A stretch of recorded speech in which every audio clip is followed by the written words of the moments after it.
I'm Cindy Winget, the author of some gothic horror mashups, and welcome to my channel. So today we're going to be doing my TBR video for the month of July. So if you're unfamiliar with what I do for my TBR videos, I've been rolling a dice and then that will determine which bookshelf I am looking at. And then on that bookshelf, I will go shelf by shelf and pick one book from each shelf to be on my TBR, which will leave me with 6 books to read, which is usually my average for what I can read in a month is 6 or 7 books. So I will go ahead and roll the dice now and we'll see which one we get. 2.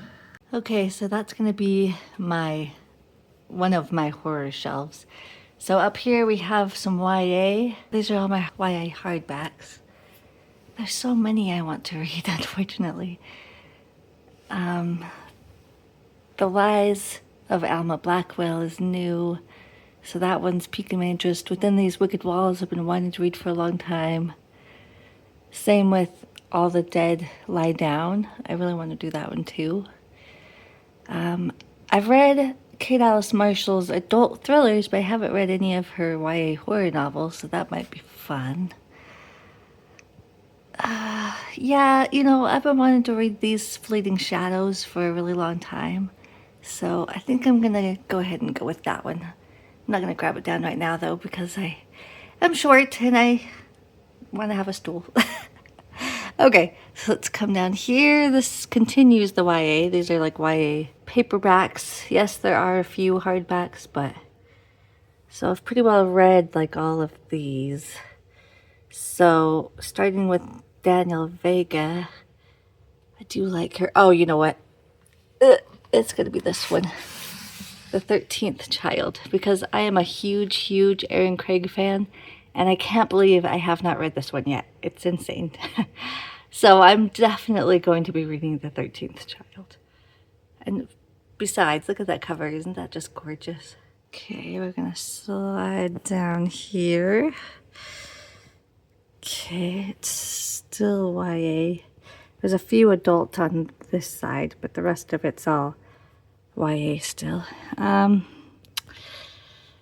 Influencer, I've been very interested in that one by Adam Caesar.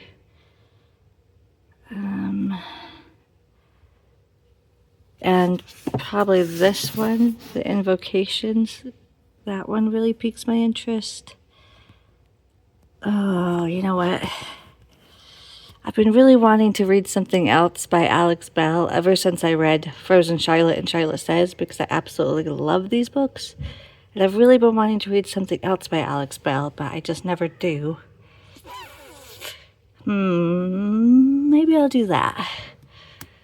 Start with The Lighthouse. Excuse me. So yeah, I think I'm gonna go with The Lighthouse on this one. Okay, now we're getting into the adult stuff. These ones I kind of want to read by Mother's Day because they have to do with like kids and being a mother, pregnancy and all that.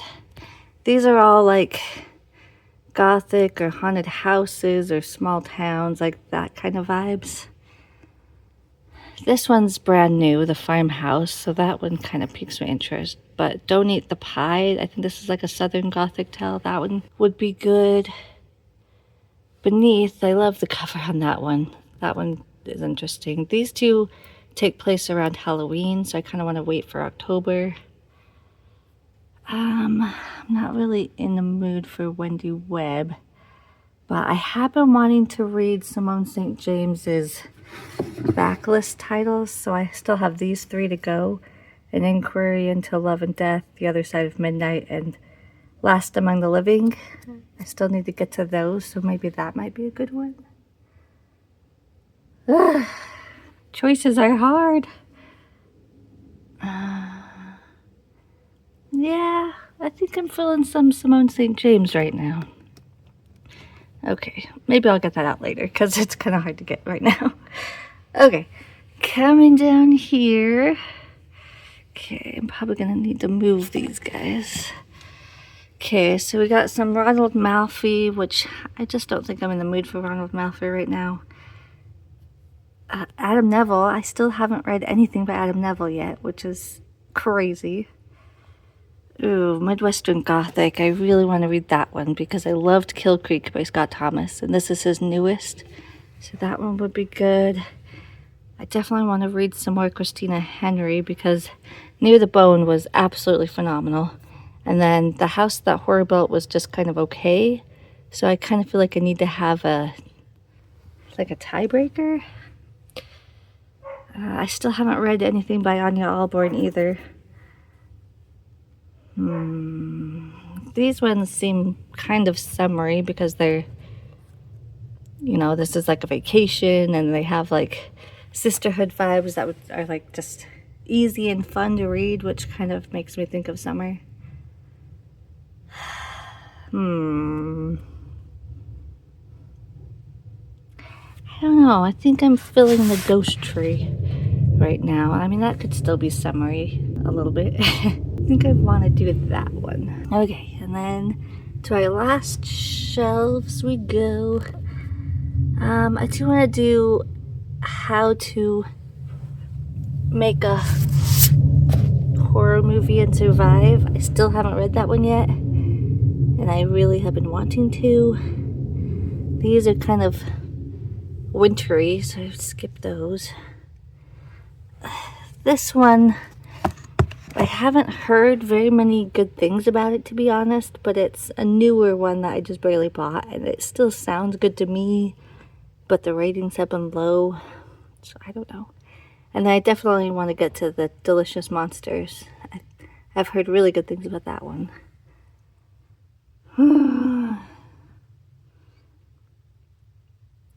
Yeah, I don't know. Craig Delury, it's kind of like Ronald Malfi. I mean, they're not the same, but it's like, I'm just not really in the mood for that type of stuff. Like, that book's going to be really meta, and I don't know. In the summertime, sometimes I just want something snappy and easy to read.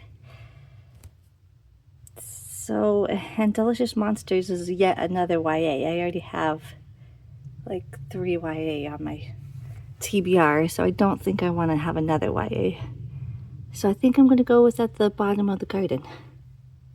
Okay, so the first book that I picked was These Fleeting Shadows by Kate Alice Marshall. And like I already said, I've read some adult thrillers by this author, but I haven't read any of her YA horror books yet. And this one's just a very pretty cover.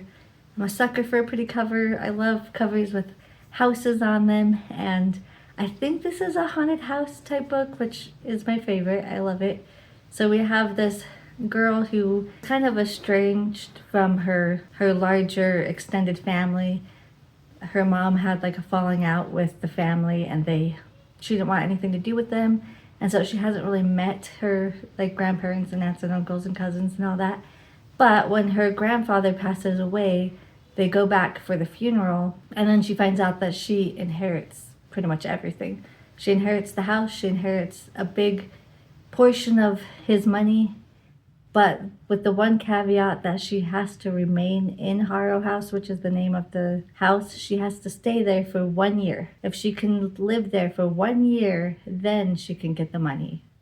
But otherwise, they don't get anything. And they've always been on the poorer side, and she wants to do this for her mom.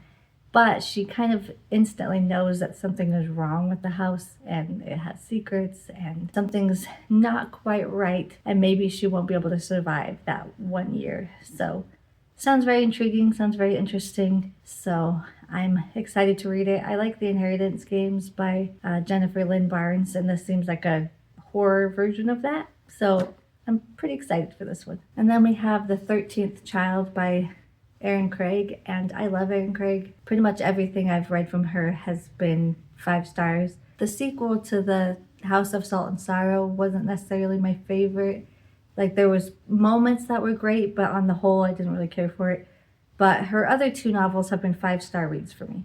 So I'm very, very excited for this one. I have high hopes for it. So this is about a girl who has the ability to heal people, but she also works for death now, and she also has to be the one to take them to death, to end their lives. And so she's got this great gift that she loves, but it comes with the curse of also having to be the one to kill people, not just always being able to heal whoever she wants. And so I don't know what the relationship with Death is going to be. I don't know if it's like a father-daughter thing or if he's evil. Like, I don't know what the dynamic is, but it sounds like there's a patient that she really wants to help, but Death is like, nope, he needs to go. It's his time. But I think she kind of has a crush on him, and she doesn't want to take him because he's so young. And so she decides to defy Death and let him live. So I don't know. It sounds very intriguing. It sounds really fun. I love the cover. I think it's gorgeous. So I'm very excited to read this one. It's really long. It's like over 500 pages, but hopefully we'll have some good world building and some, that will give us time to flesh out the dynamic with her and Death. So yeah, I think it'll be a good time. And then we have The Lighthouse by Alex Bell, and this is another haunted house book, I believe, or haunted lighthouse, I should say. So this is about two sisters that go to stay with their dad for the summer, and he's the lighthouse keeper on this teeny tiny little island off the coast of England, and so they go to stay with him for the summer, but the younger sister ends up going missing, and the older daughter is trying to figure out what happened to her sister, and nobody else seems to remember her sister even existed. And so they're like, who's that? I don't know who you're talking about. And so she's the only one looking for her sister because she's the only one that remembers she has a sister, and she knows that something is going on at this lighthouse because there's been disappearances in the past, and so she's trying to figure out what happened to her sister. But I love Alex Bell. Like I said, I love Charlotte Says and Frozen Charlotte. They're two of my favorite YA novels, so I have high hopes for this one, and I think I'm really gonna like it. And then we have An Inquiry into Love and Death by Simone St. James. And I'm a huge Simone St. James fan. Her last one, Murder Road, was pretty terrible, pretty boring, but outside of that, I've really enjoyed most of her books. And so I really wanted to read her backlist titles. And so the first book she ever wrote tended to be set in the 1920s, which is really fun, and they're all ghost stories, and I love a good ghost story. So I don't really know too much about this one, if I'm being honest. Okay, so I've actually paused the video so I could read the back, so I actually had something to tell you what this book is about.